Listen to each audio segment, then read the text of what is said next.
राजनीति की धांधली गलियों में जहां अक्सर खोखले वादों और राजनीतिक नौटंकी की आवाजें गूंजती है, वहां झारखंड की धरती पर एक नई आशा का सूरज जागा है। युवा नेता जयराम महतो हजारों की भीड़ के बीच कभी सफेद तो कभी काले रंग की गाड़ी की छत पर खड़े होकर दहाड़ते हैं। उनकी यह दहाड़ ऐसी थी कि झारखंड के लोगों ने उन्हें टाइगर का खिताब दे डाला, और ये खिताब किसी भाषण से नहीं बल्कि उनकी जमीनी से जुड़ी अंदाज से कमाया है। जयराम का सफर यूं तो एक साधारण युवा का था, लेकिन जब उन्होंने झारखंड पहचान और संविधान के हक की बात की तो मानो सोई हुई आत्माएं जाग उठी। झारखंड के नौजवान, किसान, महिलाएं और मजदूरों उनके एक एक शब्द पर अपनी तकलीफों का इलाज ढूंढने लगे। उनकी भाषा में सादगी थी, उनकी बातों में सच्चाई और उनकी आंखों में एक नए झारखंड का सपना। बहुत जल्दी वे झारखंड के राजनीतिक आकाश में एक ऐसे चमके जैसे कोई ध्रुव तारा आसमान में चमकता हो। सियासत के खेल से उब चुकी जनता, जो भारतीय जनता पार्टी, झामुमो और कांग्रेस की खोखली घोषणाओं से परेशान हो चुकी थी, उसे जयराम में एक नई ऊर्जा, एक नई उम्मीद नजर आई। उन्होंने साबित कर दिया कि सियासत महज सत्ता का खेल नहीं बल्कि लोगों की आवाज बनने का जिम्मा है। अब सवाल ये उठता है कि हजारों युवाओं के दिलों में राज करने वाले जयराम महतो की आखिर कहानी क्या है। जयराम महतो की कहानी झारखंड की मिट्टी से उठने वाली एक नई आवाज की गाथा है। वह उस युवा उलगुलान का प्रतीक है जो राज्य की धड़कनों को समझते हुए इसके लोगों के अधिकारों और संस्कृति को फिर से जगाने निकला है। एक साधारण ग्रामीण परिवार में जन्मे जयराम महतो ने बचपन से ही अपनी मिट्टी के संघर्षों को देखा है। इन अनुभवों ने उन्हें जमीनी स्तर पर काम करने और समाज में बदलाव लाने के लिए प्रेरित किया है। महतो की राजनीतिक यात्रा पारंपरिक राजनीति से बिल्कुल अलग है। जहां झारखंड के पुराने नेता सत्ता की गलियारों में अपने अधिकार की तलाश में रहते हैं, वही जयराम महतो अपने लोगों के बीच जाकर उनकी समस्याओं को समझने और सुलझाने में विश्वास रखते हैं। उन्होंने झारखंडी भाषा खतियान संघर्ष समिति के जरिए झारखंड मांगे जयराम अभियान की शुरुआत की थी। इस अभियान का लक्ष्य राज्य के लोगों को एकजुट कर उनके अधिकारों के लिए जागरूक करना है। वो झारखंड के हर गांव और कस्बे तक पहुंचने की कोशिश कर रहे थे, अपने लोगों को यह यकीन दिलाने के लिए कि बदलाव संभव है।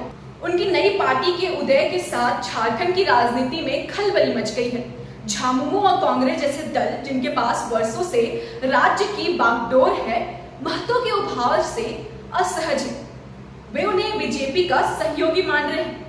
दूसरी ओर महतो की पार्टी का दावा है कि वो स्वतंत्र रूप से झारखंड की आवाज बनकर चुनाव में उतरेंगे और हर सीट पर चुनौती पेश करवाएंगे। जयराम महतो का राजनीतिक सफरनामा कुछ इस तरह है।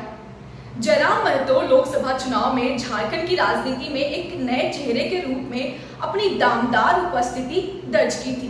गिरिडीह लोकसभा सीट से हारने के बावजूद जयराम महतो झारखंड की राजनीति में नए हीरो बनकर सामने आए। गिरिडीह के चुनाव लड़ रहे झारखंडी भाषा संघ समिति के जयराम महतो ने 3,47,322 वोट लाकर ये साबित कर दिया कि झारखंड की राजनीति में आने वाले समय में वे बड़ा उलटफेर कर सकते हैं। जयराम महतो का विधानसभा चुनाव में भी दस्तक। झारखंड की राजनीति में जयराम महतो के उदय से आजसू और झामुमो के लिए खतरे की घंटी बज गई है। अब तक स्थानीय वोटों पर इन्हीं दो पार्टियों का कब्जा रहता था, लेकिन अब जयराम महतो के रूप में एक तीसरा मजबूत विकल्प झारखंड में सामने आया है। गिरिडीह जिले के डुमरी विधानसभा क्षेत्र में चुनावी सरगर्मी ने एक नया मोड़ लिया है। JLKM के प्रमुख जयराम महतो ने प्रेस वार्ता के दौरान अपनी चुनावी दावेदारी की घोषणा की, जिससे राजनीतिक गलियारों में हलचल मच गई है। जयराम महतो ने स्पष्ट शब्दों में कहा कि उनकी पार्टी किसी भी गठबंधन का हिस्सा नहीं बनेगी, चाहे वो NDA हो या इंडिया गठबंधन।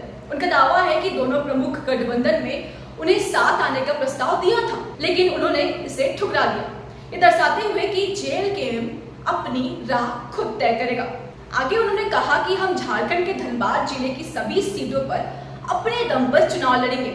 हमारी तैयारी पूरी है और हम जनता के सामने अपने मुद्दों के साथ खड़े होंगे। इस मंच पर उन्होंने 5 प्रमुख उम्मीदवारों के नाम का ऐलान भी किया। गिरिडीह के जमुआ से रोहित कुमार दास, साहिबगंज के राजमहल से मोतीलाल सरकार, रांची के तमार से दमयंती मुंडा, सरायकेला से प्रेम मार्डी और पलामू के छतरपुर से प्रीति राज को पार्टी के प्रत्याशी बनाया गया है। इस घोषणा के साथ जेएलके ने स्पष्ट संकेत दिया कि वो चुनावी मैदान में गंभीरता से उतरेगी और बड़ी पार्टियों को कड़ी चुनौती देगी। जनाब महतो की ये घोषणा न केवल उनके राजनीतिक इरादों का इस दर्शाती है, बल्कि ये भी बताती है कि वो झारखंड की राजनीति में एक नए शक्ति बनकर उभरने के लिए तैयार है। अब देखना है कि जनता किसका साथ देती है, क्योंकि चुनावी खेल अब शुरू हो चुका है।